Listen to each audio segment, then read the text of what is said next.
So here we go. It's the Chess World Cup 2023 final. We've got Ramesh Babu Praggnanandhaa kicking off with the white pieces, 18 years old from India, against Magnus Carlsen, world number one from Norway, 32 years old, I think. He's born in November 90. I know that much. And it's a tantalising matchup. The youth versus the experience. Pragg already knocked out Caruana, world number 2, and Nakamura, world number 3. He's on fire. Let's see what happened in game 1. So Pragg kicks off with c4, the English, so no e4 like he did against Fabi. Magnus goes for e5, Sicilian in reverse, and now we get all 4 knights developing onto the board, and Pragg goes for this variation with the bishop fianchettoing.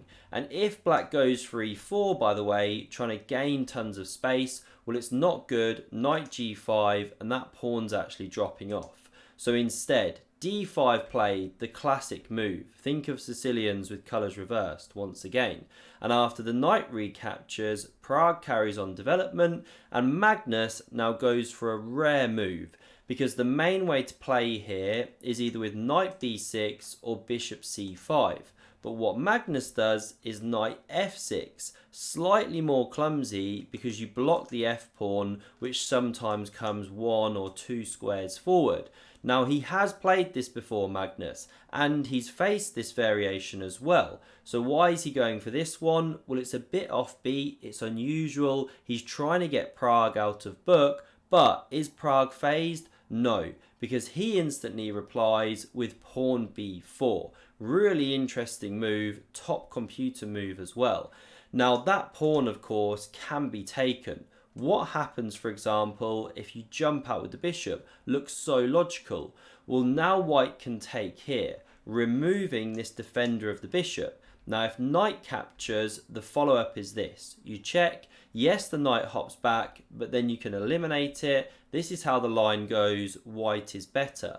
And if we just run back a couple of moves, what happens if after white takes on e5 here, trying to distract the knight? Well, you don't do that, you take on c3 as an in-between move, hitting the rook. Well, again, there's knight takes on c6, and the best for black here is to actually recapture, because although you can take down here, your queen is on prise, so after recaptures, that is best. White needs to take something like this, and white's a bit better here. Anyway, won't keep going with the line, that's why the pawn's immune. Same problems if knight takes, this pawn drops, etc. And e4 doesn't help the matter, knight g5 still comes.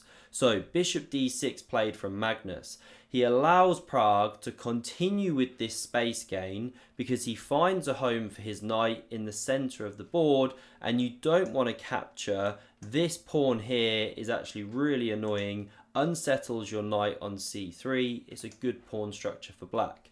So instead, queen a4 played, pressuring that knight in the center. Magnus did have one interesting approach of retreating with the knight, but he goes for takes, bishop recaptures, and he just castles his king.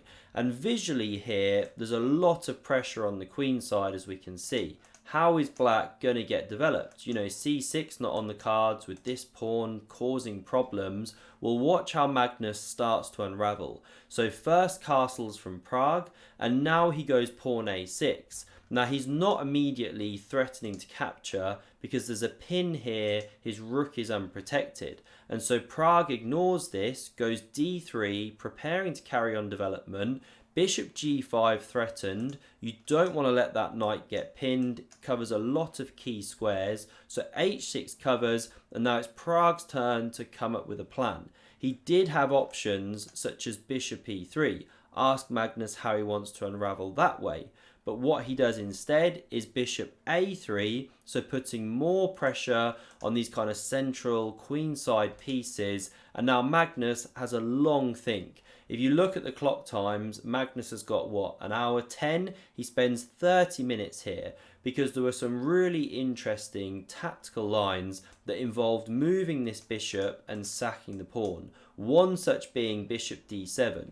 and you have to start calculating out all of this stuff where you flick in this takes move as an in-betweener, queen takes, you give an exchange, but then you get it back after bishop b2. You know, this is a sample line, there's a lot going on here, I'm kind of whizzing through it, but Magnus had to try and calculate out all of this stuff, good or bad for him. Obviously at any point in this line you can go different ways as well. Black is a tiny bit better here apparently, not even easy to assess with the pawn structure being a bit wrecked.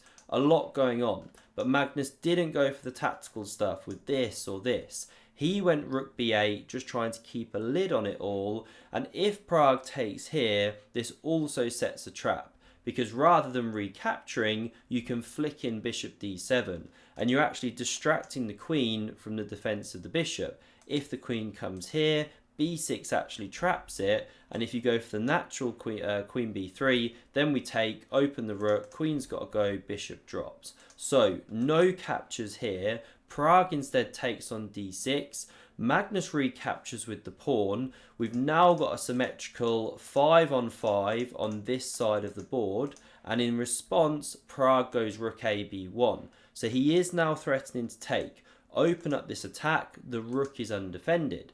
So Magnus, for his part, he decides to release the tension, the queen recaptures, and now he's just in time to unravel because there's huge pressure here, but bishop d7 just holds on. Now Pragg had different moves here with his queen. He goes for this one, electing to try and trade the queens off, and Magnus, just in time, plays bishop to c6. And it looks like you're losing a pawn, you know, something like this. But the problem is rook c8 at the end of the line, and wherever the queen goes, this loose knight drops off the board. Loose pieces drop off, as they say. So Pragg, he takes on d8, rook recaptures, now chops the bishops, and just plays this waiting move of king to g2. And there's a bit of a standoff here between the players. Magnus going after this weak pawn, Pragg going after this. So rook b6, this rook defends. Now rook c1, intensifying the pressure. We get pawn d5 played, rook c2, knight d7 kicks back this rook. Pragg retreats it all the way, preparing to double here, and now knight c5 begins to activate. This rook doubles on the file. Rook a5 adds some defense to the knight, excuse me, and again a kind of waiting move, still keeping the pressure here. And this is the thing, you can never get at the knight or the pawn until you move the knight, and when you move the knight, this one's weak. So it's a kind of, you know, equilibrium here of weaknesses. We get knight b1 from Pragg, re-maneuvering, opening his rooks. Magnus finds a great home on e6. Knight d2, now this rook doubles on the file. We see this one here attacking the e-pawn, obviously not forced, there were also options to take these pawns, but Pragg attacks here, and Magnus advances the pawn, breaks up the white structure, also his own pawns here, and after knight d2, with this one looking really weak, he decides not to go for f5, potentially weakening the king position, and white can then be taking here anyway, but he chucks on this pawn, looking to ruin the white structure. So knight c4 played. Pragg doesn't capture. I mean, you can capture, by the way, it's just a different line. Magnus takes here. What's the best move for Pragg? Okay, knight e4, but it's still 4 pawns on 4 pawns, but Pragg's got the worst structure. So instead, knight c4 played, we get rook takes on a2, knight recaptures here, keeping the structure intact, and now Magnus jumps with his knight, central square, defends this pawn, also hits the rook, pressures here. We see rook takes on a2, rook recaptures, rook c4 hitting this knight, and after c5 defending, rook takes, Magnus hoovers this one off the board, and the players agree a draw. 3 on 3, nothing to be done, shake hands, go home. So Magnus does his defensive task here. He tried to get Pragg out of prep, didn't quite do so, but Pragg couldn't make the most of that queenside pressure. So we'll look forward to game 2. What can Magnus do with white? I hope you enjoyed this one. Do hit like and subscribe if you did so,